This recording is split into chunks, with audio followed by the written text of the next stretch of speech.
Hello viewers, welcome to the channel. ఇవాల్టి మన వీడియోలో సూయింగ్ మెషిన్ చరిత్ర ఏంటో చూద్దాం. ఈ సూయింగ్ మెషిన్, కుట్టు మిషన్ అనేది అంత ఈజీగా వచ్చిన మిషన్ కాదండి. లాస్ట్ జస్ట్ 150 ఇయర్స్ నుంచే మనం ఈ కుట్టు మిషన్ని వాడటం మొదలుపెట్టాం. అంత ముందంతా కూడా చేత్తోటి కుట్టే టైలర్స్ మాత్రమే ఉండేవారు.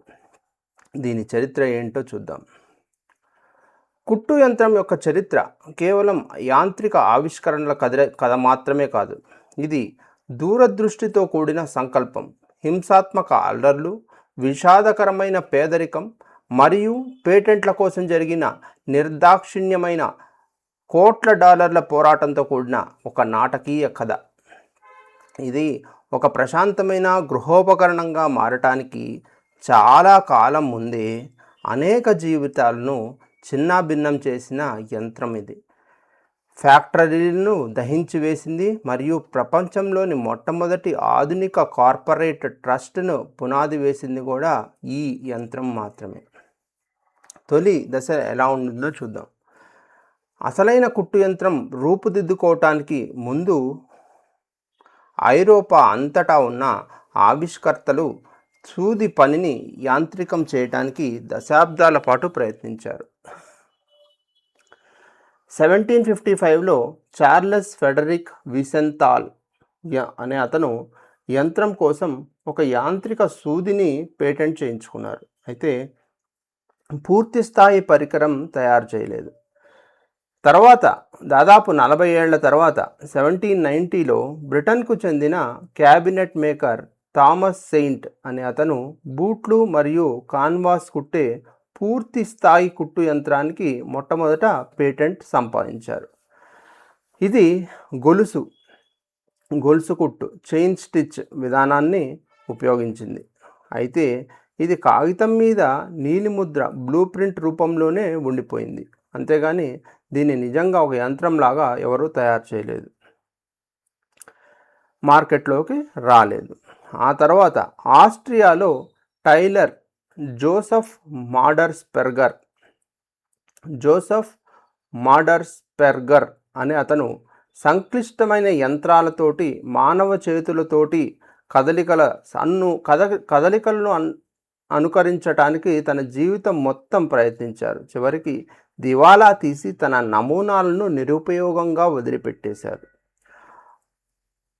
ఆ రూపకల్పన ఆచరణాత్మక వాస్తవికతతోటి అనుసంధించటానికి ప్రపంచం ఒకరి కోసం ఎదురు చూస్తోంది. ఆ తర్వాత బర్తోలోమియా తిమోనియర్ అనే అతను దీనికి పురోగతికి చెల్లించిన మూల్యం మామూలుగా లేదు. 1830 అంటే దాదాపు మళ్ళీ 40 ఏళ్ల తర్వాత ఫ్రాన్స్కు చెందిన టైలర్ బర్తోలోమియా తిమోనియర్, ఈ పేరు గుర్తుపెట్టుకోండి ఎందుకంటే ఇతను ఈ కుట్టు మిషన్కి ఆద్యుడు అని చెప్పచ్చు. అది ఎలాగో చూద్దాం. బర్తోలోమియా తిమోనియర్ మరే ఇతర వ్యక్తి సాధించనిది సాధించారు. ఆయన హుక్కు లాంటి సూదిని ఉపయోగించి వేగంగా గొలుసుకుట్టును సృష్టించే మొట్టమొదటి ఆచరణాత్మకంగా పనిచేసే కుట్టు యంత్రాన్ని తయారు చేసి దానికి పేటెంట్ కూడా సంపాదించారు.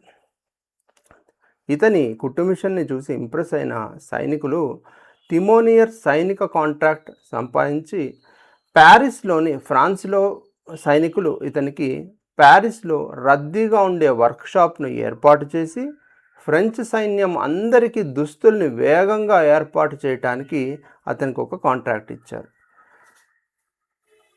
దానికోసం ఇతను 80 చెక్కతోటి తయారు చేసిన 80 కుట్టు మిషన్లను అమర్చుకున్నారు. అయితే ఇది స్టార్ట్ అవ్వబోతుంది అనగా ఆయన విజయం ఎక్కువ కాలం నిలవలేదు.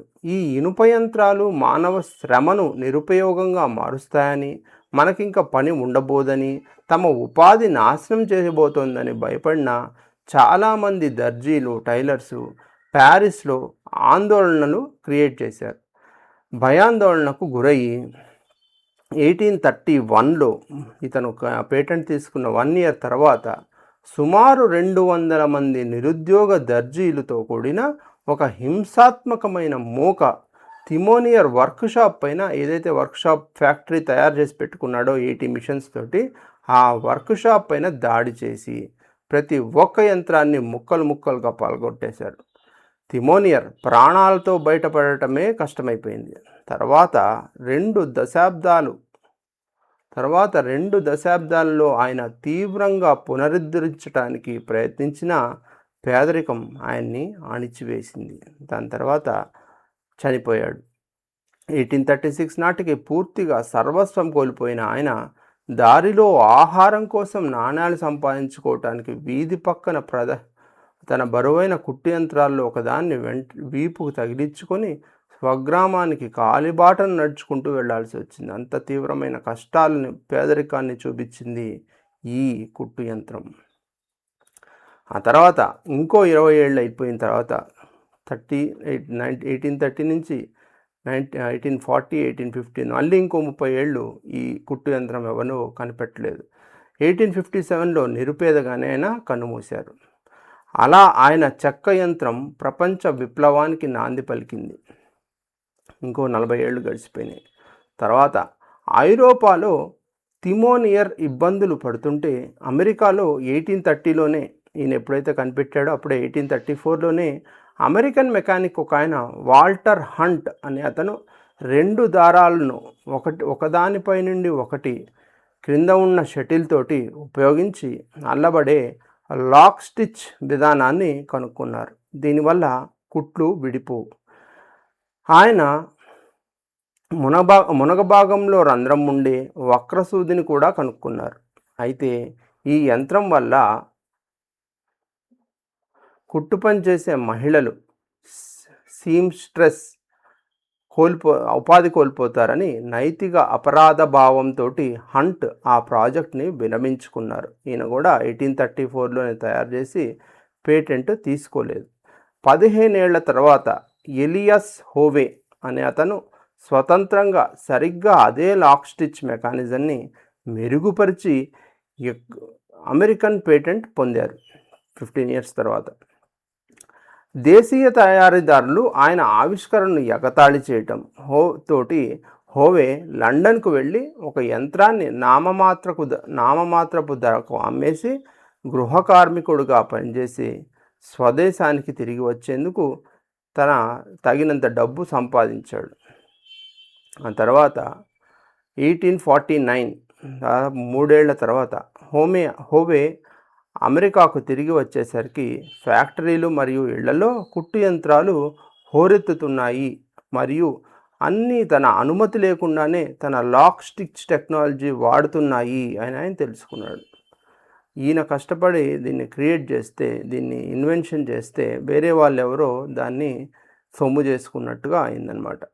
తయారీదారులలో అత్యంత ప్రముఖుడు ఎవరు అంటే ఐజాక్ మెరిట్ సింగర్. ఇప్పటికీ మనకి సింగర్ సూయింగ్ మెషిన్స్ అని అమ్ముతూ ఉంటారు. ఆ సింగర్ అనే పేరే ఎందుకు వచ్చింది అంటే ఈ ఐజాక్ మెరిట్ సింగర్ అనే అతని వల్ల.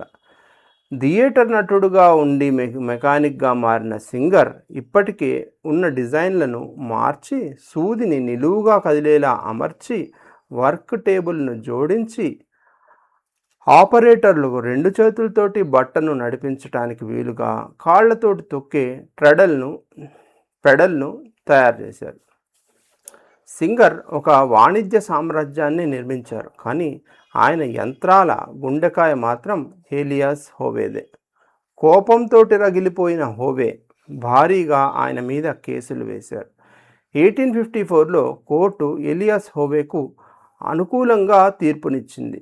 హోవే పేటెంట్ లేకుండా ఎవరు లాక్ స్టిచ్ యంత్రాన్ని తయారు చేయలేరని స్పష్టం చేసింది.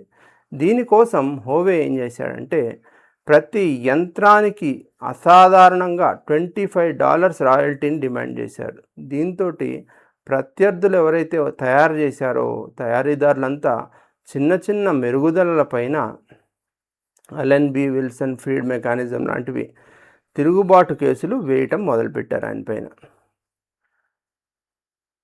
సో కుట్టు యంత్ర యుద్ధాలు, ఏవైతే సూయింగ్ మెషిన్ వార్స్ అనేవి అప్పుడు పేరుతోటి కోట్లకు పైగా డబ్బును హరించే తీవ్ర వివాదంలో చిక్కుకుంది.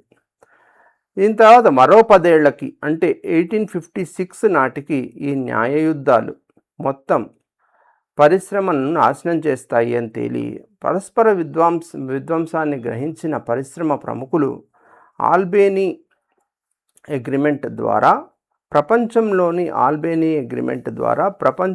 మొట్టమొదటి పేటెంట్ పూల్ను ఏర్పాటు చేశారు.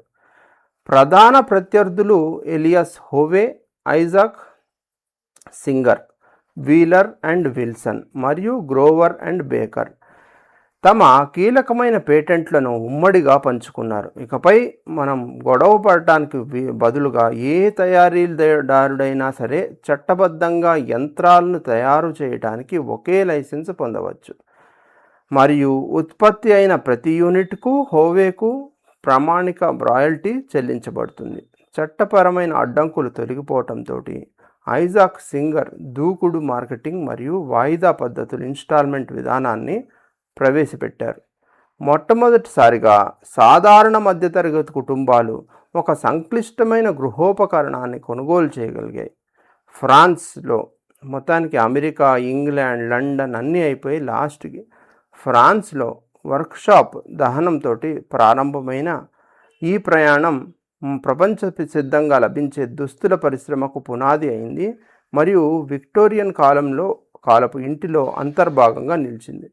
సో మొత్తానికి 1856లో ఈ అమెరికాలో మొత్తానికి ఈ కుట్టు మిషన్ అనేది తయారు చేయటం, దాన్ని అందరికీ అమ్మటం, కమర్షియల్గా సక్సెస్ అవ్వటం అనేది 1856లో జరిగింది. అంటే దాదాపు 1730 నుంచి మొదలుపెట్టుకొని 1857 అంటే 100 ఏళ్ల కాలం పాటు 1755 to 1855 100 ఏళ్ల పాటు ఈ ఒక్క కుట్టు మిషన్ తయారు చేయడానికి దానికి ఒక స్టాండర్డైజ్ అవ్వటానికి దాదాపు 20 ఏళ్ళు పట్టిందన్నమాట. 100 ఏళ్ళు పట్టింది.